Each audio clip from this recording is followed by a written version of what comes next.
Medak excise CI car driver వార్తా coverage కి వెళ్లిన విలేకరులపై ఎక్సైజ్ సిఐ నాగేశ్వరరావు ఎదుటే విలేకరుల ఫోన్ గుంజుకొని జులుం చేసిన ఘటన గురువారం మెదక్ జిల్లాలోని కొల్చార మండలం రంగంపేటలో జరిగింది.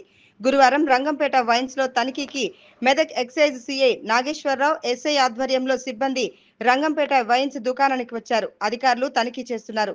ఫోటోలు తీయడానికి స్థానిక విలేకరులు వెళ్లగా ఎక్సైజ్ సిఐ అద్దె కారు డ్రైవర్ విలేకరుల వద్ద ఫోన్ లాక్కున్నాడు. విషయం తెలిసిన స్థానిక విలేకరులందరూ వైన్స్ వద్దకు చేరుకొని ఎక్సైజ్ అధికారులను నిలదీయడంతో ఎక్సైజ్ అధికారులు అక్కడి నుండి గతంలో కూడా ఈ కారు డ్రైవర్ పై పలు ఆరోపణలు ఉన్నాయన్నారు.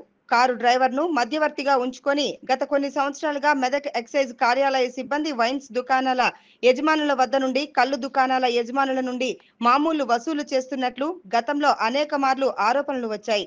గురువారం ఎక్సైజ్ అధికారులు రంగంపేట వైన్స్ లో తనిఖీ చేస్తుండగా ప్రైవేట్ వ్యక్తి అయిన డ్రైవర్ సైతం అధికారులతో కలిసి వైన్స్ గోదాంలోకి వెళ్లి తనిఖీ చేయడం గతంలోనే ఆరోపణలకు బలం చేకూర్చింది. ఎక్సైజ్ అధికారుల దాడులకు సంబంధించి కళ్ళు దుకాణ యజమానులకు, బెల్ట్ దుకాణాల నిర్వహణలకు ముందస్తు సమాచారం ఇస్తూ దుకాణాల నిర్వహణకు ఎక్సైజ్ అధికారులకు మధ్యవర్తిగా వ్యవహరిస్తూ డబ్బులు వసూలు చేస్తున్నట్లు ఆరోపణలున్నాయి.